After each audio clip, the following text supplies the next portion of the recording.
ऐसे कुछ ही स्टूडेंट में से एक है नुपुर और बैच नंबर है 42, यानी जो अभी खत्म हुए शायद मुश्किल से 3 या 4 महीने हुए होंगे, और 3 या 4 महीने में 3 या 4 एग्जाम निकालने वाले मेरे स्टूडेंट। और एक बार जोरदार तालियां।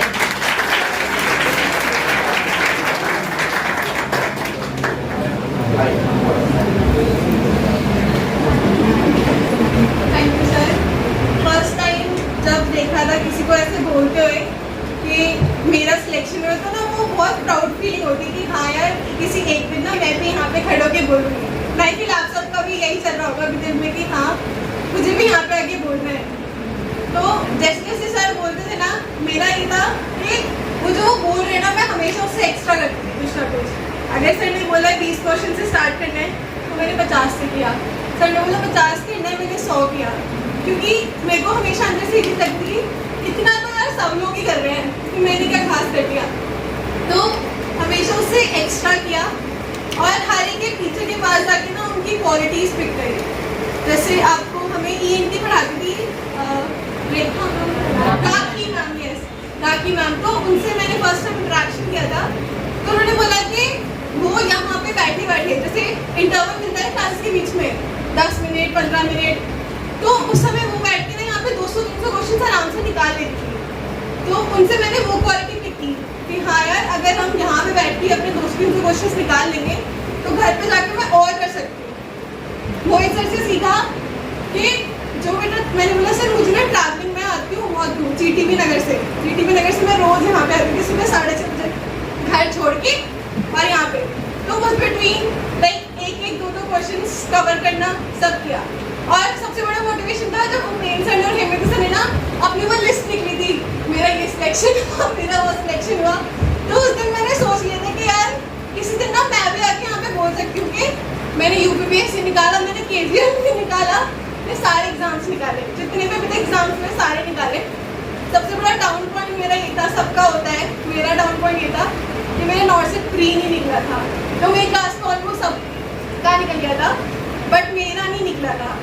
तो उस दिन मेरे मेंटर जिनको मैं मानती हूँ नवनीत सर, उन्होंने मुझे मैसेज किया कि मुझे अपना रिजल्ट भेज। तो मैंने उन्हें बोला कि सर मेरा नहीं हुआ, एंड ही सेड मैं मान ही नहीं सकता तेरा नहीं हुआ, मुझे रोल नंबर बता मैं चेक करूँगा। उनको रोल नंबर दिया, उन्होंने चेक किया, उनको नहीं यकीन किया, तो उनको स्कोर कार्ड दिखा। तो उनको स्कोर कार्ड दिखाया तो उन्होंने मुझे बताया कि तेरी ये मिस्टेक्स थी। बस उनके ऊपर वर्क किया और बढ़िया हो गया। मुझे आज जब डाउट सेशन था मेरे सर का बहुत दिमाग खराब किया। यहीं बैठे थे हम लोग इस वाली चेयर पे, हमने सर से बहुत रिक्वेस्ट किया था सर डाउट सेशन रखो। और मैंने सर से ये बात बोली थी सर मेरे को सब आता है, मुझे पता है मुझे सब आता है, बट मुझे ये नहीं पता कौन सी चीज़ को कहाँ फिट करना है, कि कौन सी डिसीज में क्या होता है मुझे नहीं पता, बट मुझे पता है हाँ ये चीज़ होती है और इसका मतलब क्या होता है। तब मुझे सर ने समझाया था देख जैसे जैसे तू पेपर सॉल्व करती रहेगी ना तुझे खुद ब खुद समझ में आता है कि कौन सी चीज़ कहाँ इम्प्लीमेंट होनी है और कौन सी चीज़ कहाँ फिक्स होनी है। बस उन्हीं पॉइंट्स को लेके सर की गाइडेंस और सब कुछ मिक्स कर करके बस पढ़ते गए और सिलेक्शन निकाल लिया।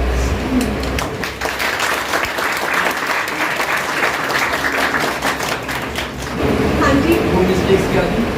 मेरी मिस्टेक सबसे पहली मिस्टेक मेरी ये थी कि मैंने क्वेश्चन बहुत कम अटेम्प्ट किए थे।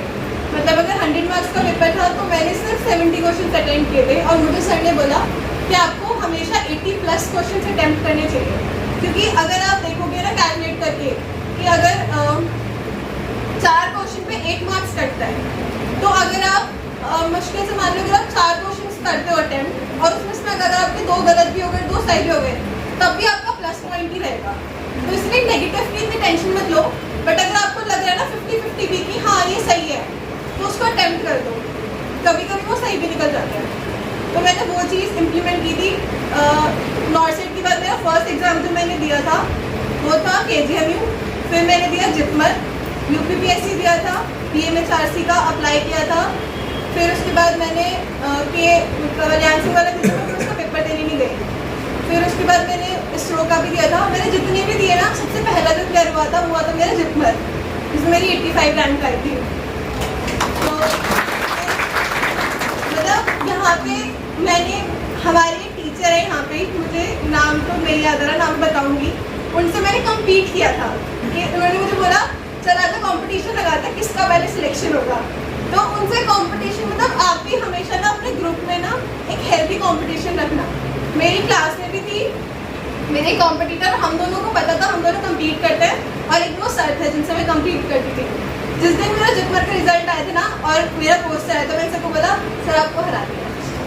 तो वो बहुत गुड फीलिंग थी कि हाँ मतलब गुड भी थी और बैड भी थी कि उनका नहीं हुआ मेरा हो गया, बट एक एक्सपीरियंस मिला कि स्किल टेस्ट कैसे देते हैं ये सब चीज़ों का। और आपका एक छोटे से एग्जाम में हो या बड़ा सा एग्जाम हो, कोई भी क्लियर हो वहाँ जाना कुछ ना कुछ नया हमेशा सीख के आओगे। और एक मोटिवेटिंग फ्रेंड हमेशा रखना अपने पास। मेरे पास तृप्ति थी, वो मुझे ऑल द वे हमेशा मोटिवेट करती हुई जाती थी।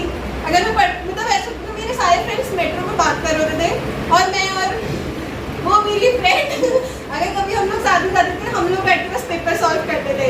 स्टेशन में बैठ के हम लोग बस पेपर सॉल्व करते थे और वो चीज़ में बहुत हेल्प किया। अगर मेरे को भी डाउट होता था कि मुझे नहीं करना है मुझे नहीं पढ़ना, तो उसने मुझे मोटिवेट किया कि नहीं आप पढ़ो आपका हो जाएगा। तो ऐसे फ्रेंड्स में हमेशा रखना, पॉजिटिव वाइब्स वाले। Thank you.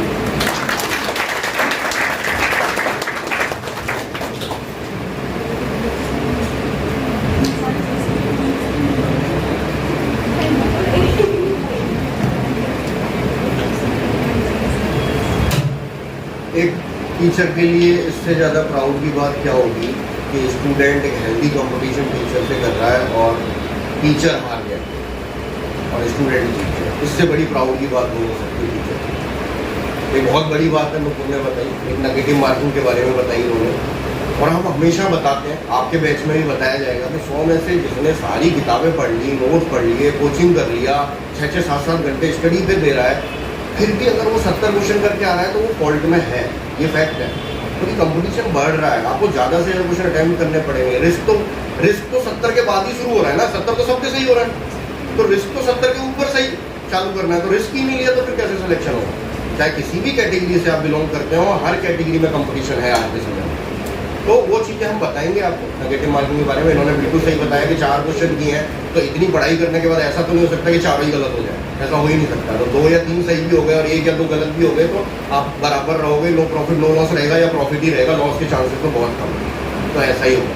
चलिए, बहुत अच्छा लगा इनसे मिलके। मैं रोहित सर से बोलूँगा कि 2 मिनट वो आपको कुछ बोला।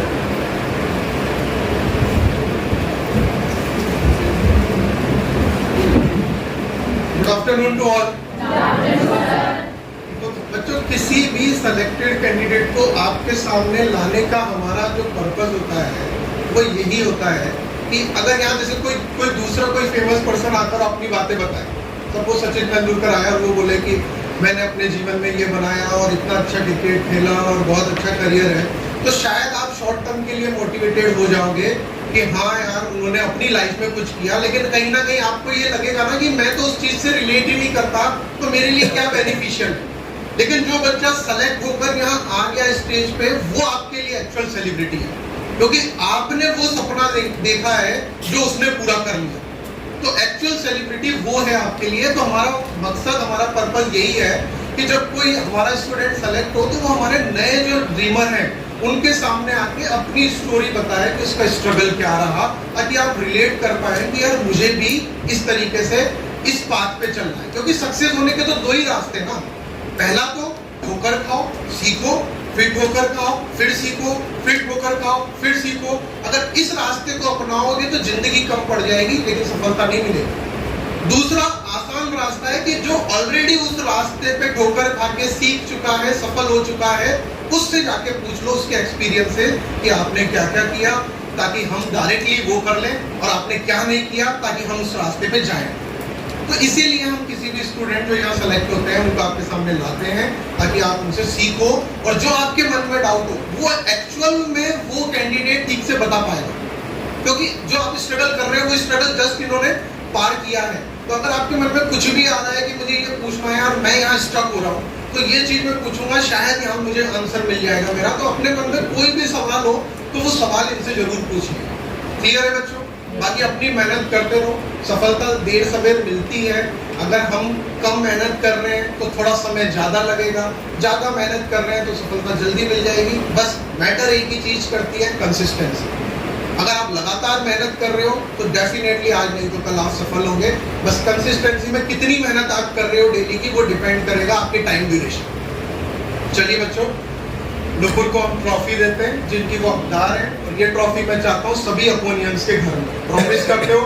सबके पास होगी विद इन अ ईयर। ये 2024 के अंदर आप सभी लोग जो यहाँ बैठे हैं सबके पास ये ट्रॉफी होनी चाहिए, क्योंकि ये ट्रॉफी आपके स्ट्रगल का प्रतीक है, आपकी सक्सेस का प्रतीक है। ये आपके घर में आपको याद दिलाएगी कि आपने कैसे वो समय बिताया है जिसकी बदौलत आप इतनी बेहद अच्छी जिंदगी जी रहे हैं। तो ये सबके घरों में होनी चाहिए, जो भी अपोनियंस है सबके पास होनी चाहिए।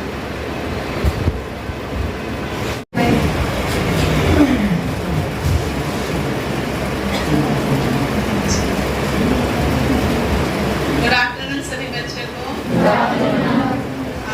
मैं नुपुर की मदर, इतना स्ट्रगल इसने किया है वो मैंने देखा है। इसका श्रेय मैं सभी टीचर्स को ही देना चाहूँगी कि जो इसके पीछे इन्होंने मेहनत की है, और इसने भी हर टीचर को अपना एक मेंटर माना है। स्पेशली मैं नवनीत सर को बोलना चाहूँगी कि उन्होंने बहुत, यानी हर चीज़ में, चाहे रात हो चाहे दिन हो, इसने जब भी उनको बोला है, किसी भी क्वेश्चन का आंसर पूछा है तो उन्होंने उसका रिस्पॉन्स दिया है। शायद वो थोड़ा सा नाराज है लेकिन फिर भी मैंने इसको हमेशा बोला है कि बेटा, टीचर्स कभी किसी से नाराज नहीं होते हैं, हमेशा जो स्टूडेंट्स हैं उनका अच्छा ही चाहते हैं।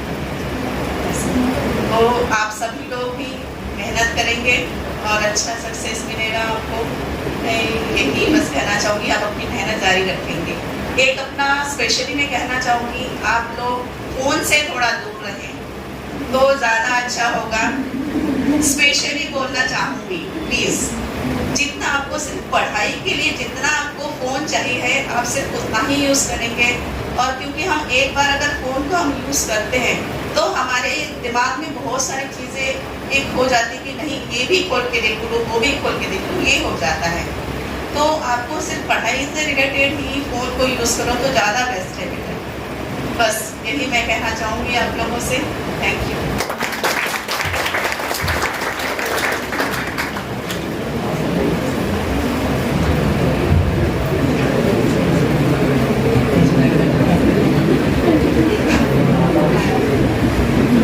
Good afternoon to all. आप सब लोगों ने सर को सुन लिया, नुपुर को सुन लिया, मेरी मम्मी को सुन लिया, तो मान के चलें कि आपके पेरेंट्स भी सोचते होंगे कि एक दिन इनका भी सिलेक्शन हो और हम भी वहाँ जाएं उनके साथ। मतलब अच्छा लगता है, बहुत अच्छा लगता है कि पेरेंट्स को भी और एक उनके स्टूडेंट्स जो उनके बच्चे हैं उनको भी प्राउड मोमेंट लगता है कि यार जहाँ हम जा रहे हैं अपने सक्सेस को बताने के लिए, वहाँ पे हमारे फैमिली हमारे साथ है। और ऐसा मुझे लगता है कि ऐसा होना भी चाहिए, क्योंकि आप लोगों को भी लगता है कि यार हमने कुछ किया है तो ये जो चीज़ हमने की है वो आज घर वाले हमारे साथ हैं तब हम कर पाए। लेकिन बहुत अच्छी बात बोली है उनकी जी ने कि फ़ोन से दूर रहना है। ये बात बहुत सच है कि जब भी फ़ोन पे कोई नोटिफिकेशन आता है आपका ध्यान एक बार फ़ोन पे चला ही जाता है कि कोई नोटिफिकेशन ऐसा तो नहीं आया, कोई ऐसा तो नहीं आ रहा है। तो ये आपको सच में थोड़ा नोटिफिकेशन ऑफ करके, अपने डाटा को ऑफ करके जब आप पढ़ रहे हो तो उस टाइम फ़ोन को ऑफ करके आपको पढ़ना चाहिए ताकि आप डिस्ट्रैक्ट ना हो बार।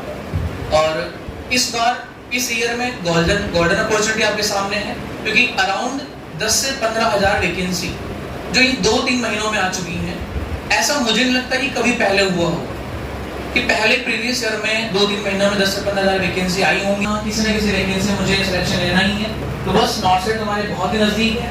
मुश्किल से 22-23 दिन बचे हुए हैं, क्योंकि 2-3-4 दिन पहले एडमिट कार्ड आएगा, आप सब लोग उसके अरेंजमेंट में लगे होंगे। तो ये जो 22-23 दिन का शेड्यूल है उसको कैसे मैनेज करना है, ये मैंने क्लासेस में भी डिस्कस किया आप लोगों से, और आप लोग इस चीज़ को समझ चुके हैं कि हमें कैसे करना है।